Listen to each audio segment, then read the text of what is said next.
Take a moment and think about the last time something inside you didn't match the person you believed you were. Maybe it was a thought that surprised you. Maybe it was a reaction you didn't expect. Maybe it was that quiet moment when you realized you wanted something you weren't supposed to want. These moments can feel uncomfortable, even a little frightening, because they pull back the curtain. They remind us that beneath our ideals, there are impulses we rarely admit. What if those impulses aren't mistakes? What if they reveal something essential about us? This is where Machiavelli becomes strangely modern. He lived centuries before ideas like nihilism took shape. Yet, he understood something most philosophers only circle around. He believed that people act first out of necessity and only later out of virtue.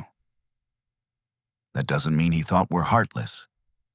It means he saw how fragile our values become when fear or desire gets involved. And if our values can be pushed aside that easily, what does that say about their strength? Is morality a principle we live by, or a tool we pick up when it suits us? If you've ever wondered why people make choices that seem harsh or strategic, you're already stepping into the territory of today's topic. Not to glorify it, but to understand why it happens. Because when we ask what drives someone to act in ways that seem cold or calculated, we're really asking what lies under the surface of our own decisions. If the abyss represents the part of ourselves we prefer to avoid, then every difficult moment becomes a mirror, and the reflection can be startling. Machiavelli's world wasn't a world of high ideals. It was a world of ambition, scarcity, and constant uncertainty. In that space, the question was not, what is right? But what keeps you alive? When someone is pushed far enough, their behavior becomes easier to predict. They protect themselves. They defend their territory. They cling to advantages. They fear loss more than they value honesty. They want to feel important, even if it costs someone else something. Is that pessimism, or is it simply an unfiltered look at the human psyche? This view opens the door to nihilism. If people bend their values under pressure, do those values have any inherent weight? Or are they just stories we tell ourselves to avoid confronting the reality of our instincts? And if that's true, what does it say about society, relationships, or even our own sense of identity? But here's the part people misread about Machiavelli. He never suggested abandoning morality. He suggested understanding its limits. He warned us that moral ideals alone aren't enough to survive real-world challenges. A good person without awareness becomes an easy target. An idealist without strategy gets disappointed again and again. He wasn't trying to turn people into manipulators. He was trying to keep them from being blindsided. Let's pause and ask something simple. How often do you make assumptions about someone's loyalty just because you want them to be loyal? How often do you expect honesty from someone who has something to hide? How often do you assume people mean well, even when their actions tell a different story? These assumptions become cracks in our understanding. And these cracks are where manipulation sneaks in. Dark psychology begins exactly at this point. It isn't about encouraging harm. It's about noticing how easily people can be influenced when they don't understand their own desires or fears. It's about recognizing that humans respond more strongly to loss than gain, more strongly to fear than hope, more strongly to belonging than logic. When you understand these tendencies, you see how often people are guided by emotions they don't fully acknowledge. But this isn't just about others. It's about us too.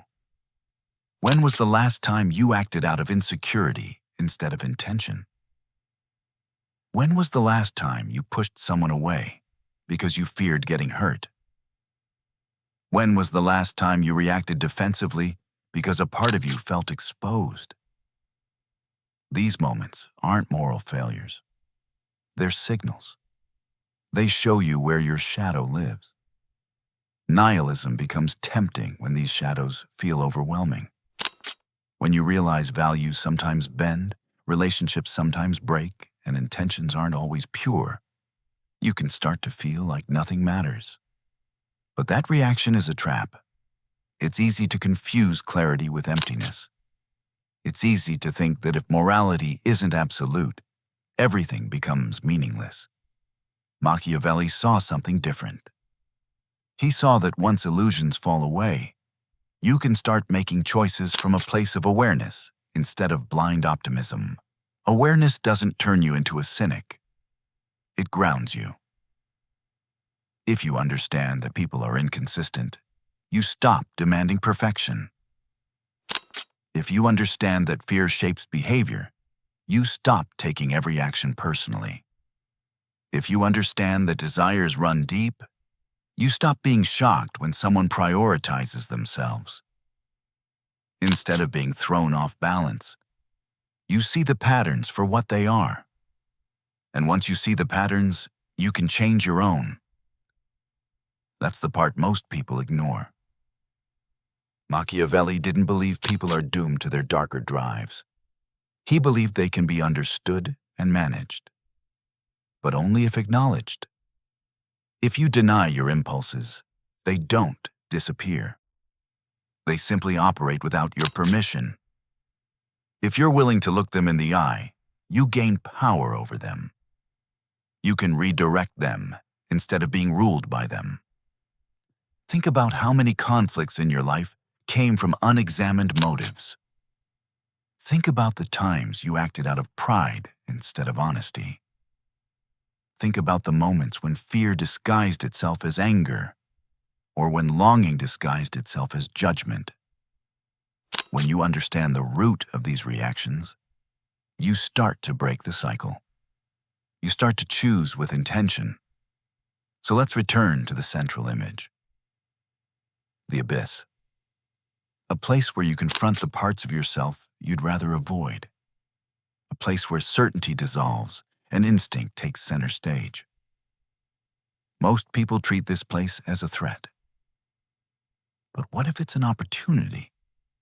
What if the abyss is a kind of reset, stripping away the stories you've inherited so you can decide who you want to become? Machiavelli forces us to answer questions most of us avoid. What drives you when no one is watching? What principles remain when you're under pressure? What parts of yourself do you hide because you fear how others will react? These aren't easy questions, but avoiding them doesn't protect you.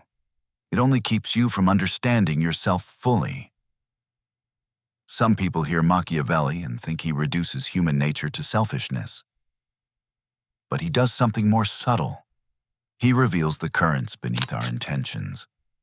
He shows us the mechanics of behavior, not to encourage cruelty, but to help us navigate the world with open eyes. We can still choose empathy. We can still choose honesty.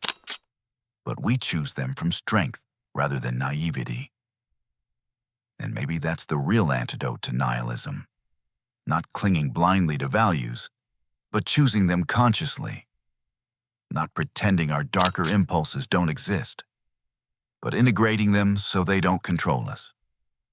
Not ignoring the abyss, but using it as a lens. As we near the end, sit with this idea. The abyss gazes back not to judge you, but to show you what you've been avoiding.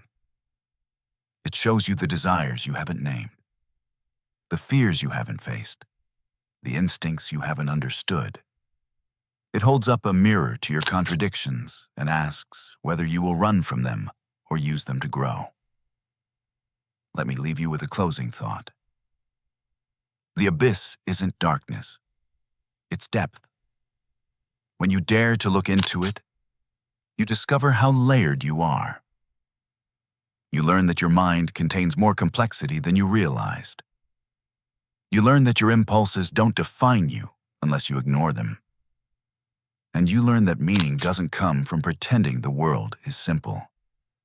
It comes from facing it as it is and choosing your path anyway. So the next time the abyss gazes back, don't look away. Look deeper. You might find the part of yourself capable of greater clarity, greater honesty, and a greater sense of control than you ever expected.